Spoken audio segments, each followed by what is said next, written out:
Hello, summer classes of the summer of 2019. My name is Dr. Jeff Birdsong. I'm recording some comments here from these PowerPoint slides, some updates to what we have with our new text. This is the 12th edition that you should be using.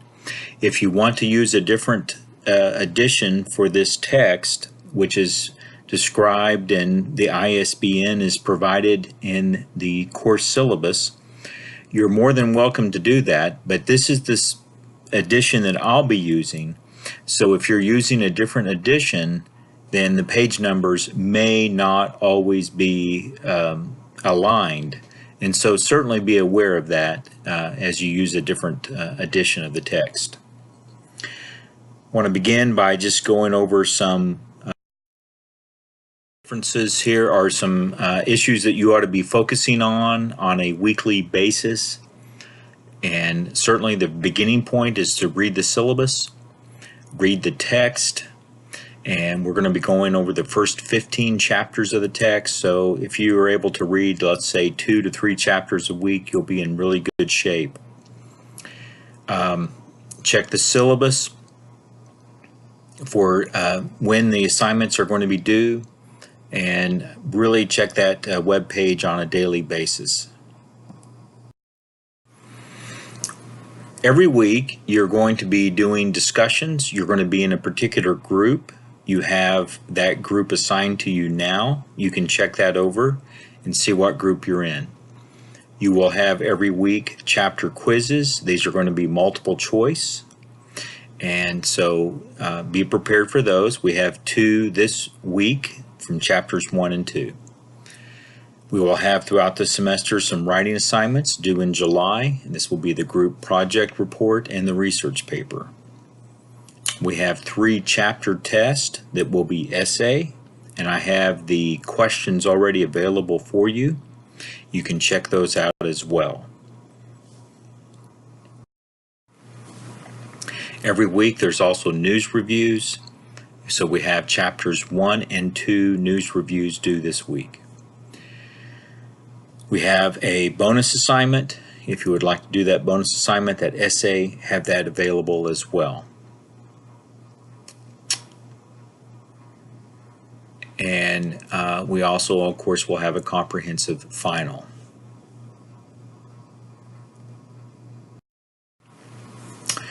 When you look over the very first chapter, American Political Culture, you can see here that the purpose of this book, this is written on page 3 of your text, so the authors show you what they believe is the purpose of their textbook. The purpose of this book is to show what government does, how and why, and what you can do about it, how you can be an active citizen and contribute. Now, there are plenty of people, and they have ample reasons to not believe that they can really have much impact in the political system. And this is going to be a debate we'll have throughout the semester. How much impact can one individual have on the system? So there's political efficacy, which is that issue on the belief that one can change the political system. Some people have it, some people don't. This is an excellent book that explains why some people have strong political efficacy and why other people do not. I strongly advise anyone who's interested in this topic, who's interested in the social behavior of Americans, and also looking at political activism, why some people are politically active. This is the book to read, Bowling Alone. And you can read about political efficacy on page 12 of your text. So Putnam, the author of Bowling Alone, goes into some explanation as to why people are less likely to have political efficacy. Although there's plenty of signs to indicate that people are once again starting to get active in politics. But perhaps changes in technology and the family structure and housing have some explanation as to why people are not as active politically. And this is a diminishing stock in social capital, that community network that motivates political participation.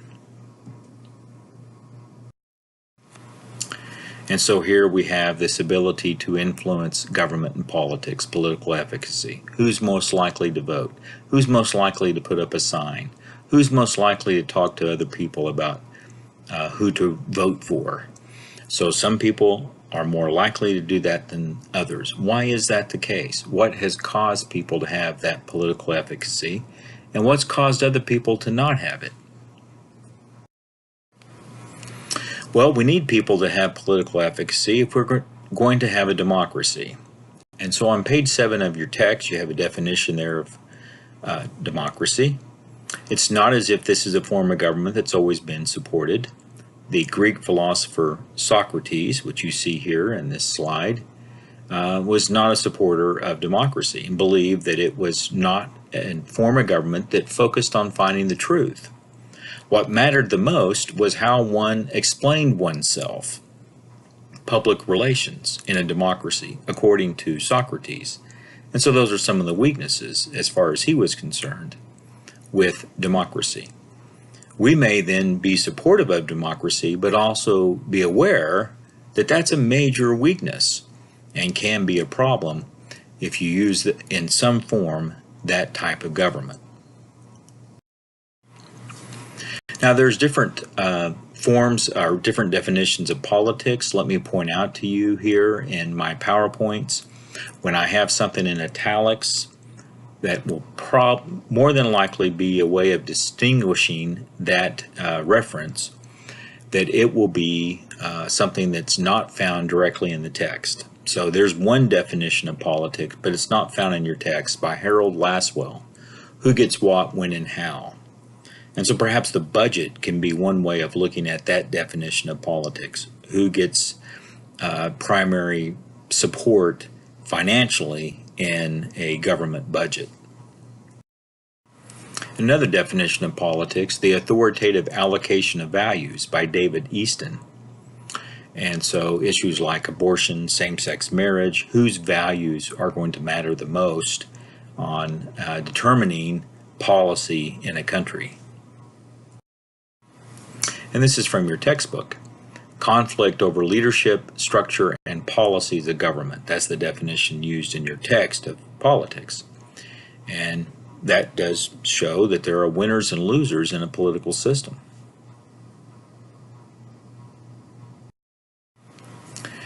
So as we can see here, there are political struggles. There are just going to be issues in which not everyone's going to agree. And there's going to be conflict. And there's going to be some uncomfortable situations for people. Well, there's limited resources. One explanation for the struggle. Not enough for everyone. Who gets what? And there's different values. Some people may value, for example, freedom more than order. The freedom of using a drug that other people may believe should not be available. And so that can be one of those issues of a political struggle. Whose values matter the most? So here we can see the role of government, and a very traditional sense of using government here: to maintain order, to provide public goods, and to promote equality. To promote equality is not necessarily a recent, or it is, it's a recent contribution to the role of government. So if we go back thousands of years in which there were governments, the ancient Egyptians, for example, the first two would certainly be reasons for those governments to exist in 4,000 years ago, but not really the third role, to promote equality. Now, in some ways, we can see here that government will provide a public good. And we can, again, go back to the Egyptians, go back to the Romans, and see what buildings that were put together by the government, our roads that were put together. And so those would be public goods, a good or service that is provided by the government because it either is not supplied by the market or is not supplied in sufficient quantities. You'll find that on page 634 of your text. The reality is that when you do provide these public goods, when the government does that, that there will be some people who will benefit and really not make much of a contribution to that good. And they'll be referred to as free riders. In large part, the question then will be, how long can you sustain the contribution of these public goods with free riders and a certain number of free riders? So that becomes part of the debate on how you maintain a system with free riders. So as we can see here, part of the way of looking at the role of government and the conflicts within government is to look at the dilemmas that are created on what is expected from government. So here we can see the classical dilemma, not found in your text, but looking at freedom versus order. These would be two activities that everyone to some degree would want from a government. I would imagine all of you looking at this recorded lecture would want freedom and order. But as we can see here, you can't have freedom and order at the same level. So enforcing order reduces freedom, and expanding freedom limits order. So you as an individual may have a certain belief about this dilemma that someone else that you may like and share activities with that doesn't have that same level of support. In other words, perhaps your friend wants more freedom while you would want more order. Why is that? Why do you not necessarily agree on this dilemma? And a more modern dilemma on the issue of equality, freedom versus equality. Enforcing equality reduces the freedom for individuals to make decisions, and allowing more freedom for some individuals can reduce the equality for others. So there we have that debate about the freedom versus equality. Perhaps promoting equality may be something that most people would really like to see happen, but maybe not to the same degree as everyone else, or at the same speed, or in the same way in which it's enforced. So there we can still see a debate between freedom and equality. For example, a transgender law. Not everyone would have the same level of support for someone who is not really strongly in one gender, and how then should that individual be recognized in the area of equality? How should this go about? And not everyone may fully agree. So the role of government throughout history has been an area of considerable debate. One of the philosophers on the issue of the role of government, Thomas Hobbes, believed that government was essential to the quality of life, and you had to have a very strong government. And so life without government is nasty, brutish, and short, as he referred to it. So he was someone who did not trust individuals without a strong hand of government over them.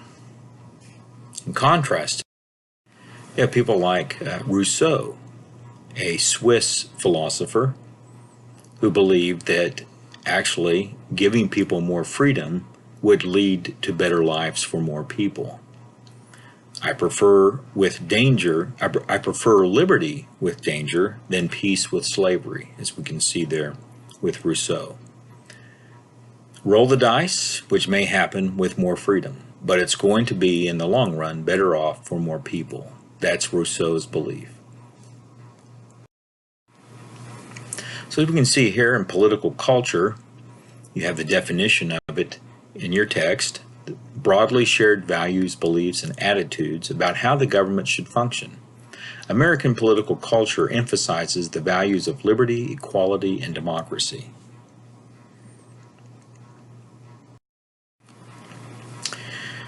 So with that question of culture, we then also have some questions here about what kind of government do we want. So there is an American political culture, but there is also some debate within that culture on what is the role of the government.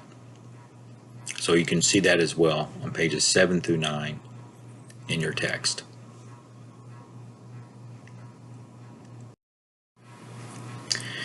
And one of the big questions can be just how trusting should we be of that government, which is also part of the American culture. You want freedom, you want liberty, but you may also then want a government to carry out some very responsible tasks. And so in the military, for example, using drones, which might be very effective in preventing injuries and deaths to your own soldiers, but what might it mean in how to carry out those weapons against other people? And so there we can have some questions on the use of such a military weapon. There's the issue then listed with people like Edward Snowden. If you're not familiar with him, would be worth your while to Google Edward Snowden and read up about him. Was he damaging and not following the American political culture, or was he actually doing things that we should expect of the American culture by looking into how the government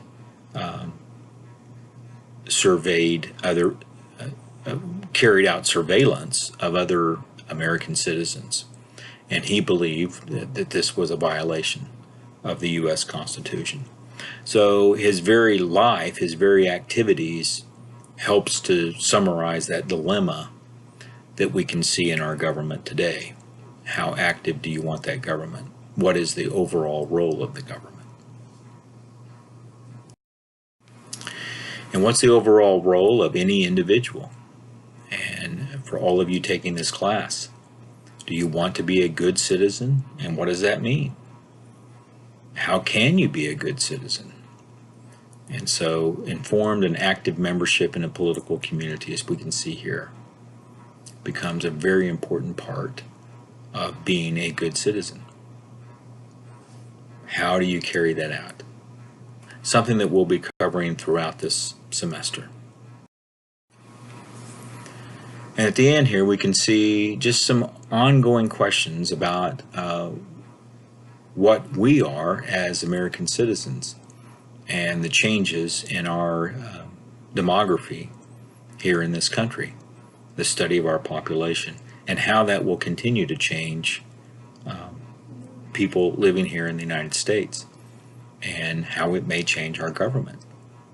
So certainly spend some time reading over those pages. All right, this is Chapter 1. We will then be moving on to Chapter 2 on the U.S. Constitution in our next lecture.